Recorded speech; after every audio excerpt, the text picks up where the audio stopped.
Hi everyone, I'm Tech Bob. Welcome to eTech Facebook Live Fridays with the lights. Trying to stay in the theme of Halloween. Sorry, my hair is probably messed up from the mask. I'm trying to take this wire out too.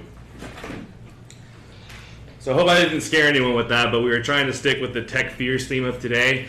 We're basically talking about, as a tech, things that can put you off for repair, whether it be damaging a phone, damaging parts, or just having a customer interaction that isn't desired because of an issue that happened during the repair. So first, I'm going to talk about the causes of that, things that typically lead to the damage, how to avoid that, and then possible resolutions and the importance of overcoming that. So the first one, a big one, is you jump into a device that you don't know. So whether that's a device you fix for the first time, or maybe it's a different version of it, it's very important to look up guides, videos, even ask other techs in the space questions. It never hurts to ask the question, because after you've broken it, the question's too late typically. The second one is not testing. So this is a big one both on the parts and the device side. Say you get a device in that is in for a back glass replacement, but you don't fully test it and you miss that Face ID wasn't working already. If you miss that and now you encounter after the repair that Face ID is not working and the customer can't remember, or they claim that it was working before, now you're on the hook. So to avoid that, you want to catch everything before the repair begins. On the flip side of that, when it comes to parts, if you say you install a part all the way and it's not working, it's hard to tell at that point if the part was truly defective or if something happened in the process. It doesn't matter how many repairs you've done. It's happened to every tech, I would say, that even after that 500th iPhone, you can have that part where something didn't click in right and it caused damage to the display. So testing the part before fully installing it does two things. It makes sure that, one, it's going to fix the issue the device was having, so whether the touch wasn't working or no display.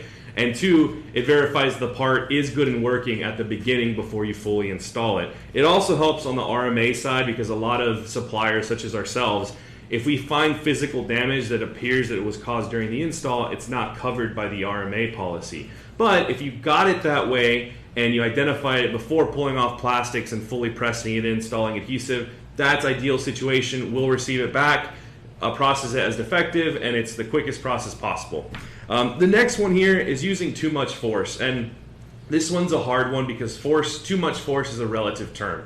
Too much force to me may not be too much force to you or to Scott or to Brett or whoever. So it's important that you start with minimal force. So say when you're unplugging a cable, you're barely lifting up, and then you increase force slightly as you go. Same thing goes when connecting cables. That's probably the bigger damage we see with FPCs, damage on the board. The connector's not lined up properly. You push down too hard and you break pins, or you bend the connector. So using too much force is a big one.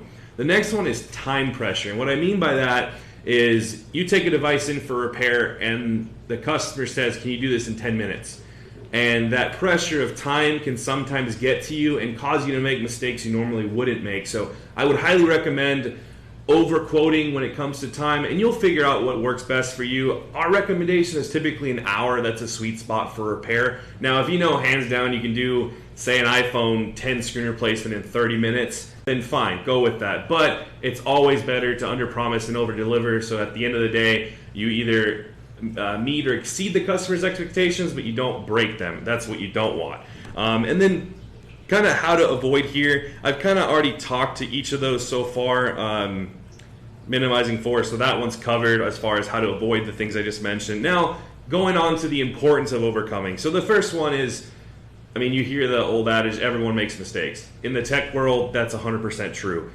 Myself, I've broken a phone before, and I would say each of our techs at some point has either damaged a part or damaged a device. It's part of the industry. It happens. The important thing is that you learn from it. That's the number one thing. Because if you make the same mistake multiple times, you're not learning anything from it, and that's where the dollar damages start to add up. So you definitely want to make sure that you learn from it. That's the number one thing I would say to take away from making a mistake. The next one is, say that mistake causes the device to not be fixed, and you just have PTSD when you look at an iPhone 13 now. I can kind of get that because, again, you look at that phone and you recall the last experience. The problem with sticking to that or holding on to that fear too much is, one, it can lead to additional damages. Because you're nervous going inside the phone, you could make another mistake or maybe even the same mistake. So just think to yourself again, everyone makes a mistake. It happens. What did I do last time that I need to make different this time so the same thing doesn't happen, and you should be good to go. The other issue with not overcoming that is it's lost revenue. If you start turning away certain devices just because you're quote-unquote afraid of them, that's money literally going out the window. So you don't want to do that, because you want to, especially nowadays when the repairs are kind of intermittent, it's not the same flow that we've had in the past, you want to maximize every repair you possibly can, so you want to make sure you're taking that in. And then if you're not sure what happened, so I mentioned already, try to figure out where that mistake was. Sometimes you just don't know.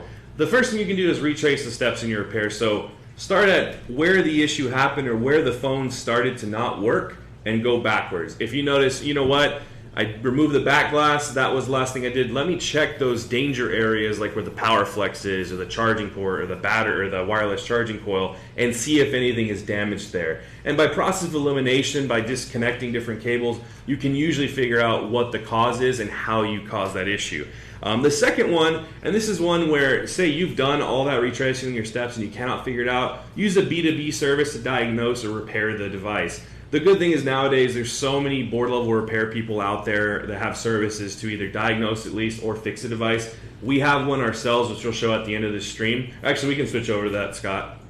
So this is our diagnostic service we have on the website. This one covers diagnostics for pretty much everything. For the month of October, we've actually been doing free diagnostics, where the only thing you have to pay for really is the shipping to us, and we cover the looking at the device and sending it back to you. I would say 90% of the time we're able to fix the device, and that's because we have the board level repair capability, and that's what a lot of other board level people will do too.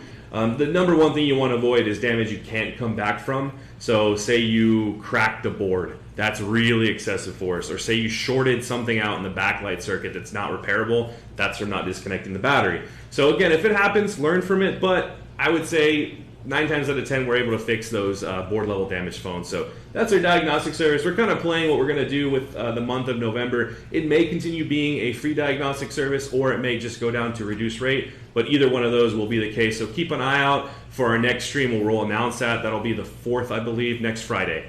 So we can switch back to the other screen, Scott. And that's all we had for today's stream. Again, wanted to stick to kind of a Halloween theme with it being on Monday. So again, the mask was all part of that. I hope everyone enjoyed this one. This was definitely more on the business side of things to kind of help not only the technician but also the repair shop owner that may have encountered this with their techs. Again, it's not the end of the world. There's no reason to stay afraid of it. And if, say, you're having those issues, training is another big one, which we won't pull it up on our site, but it's under the same repairs and training section where you'll find the diagnostics. If, say, you're having those continual issues, maybe look into some training options, which we offer as well, so you can learn how to replace that screen without damaging it. Back glass repair training is something we've been kind of playing with. We may start offering too, because the questions come up enough. But there's also a bunch of videos and stuff online, so whether it's in-person training or self-taught training with videos, either one's good to go. But that's all we have for today's stream. I hope everyone has a great weekend and a happy Halloween. We'll see everyone next Friday. Tech Bob out.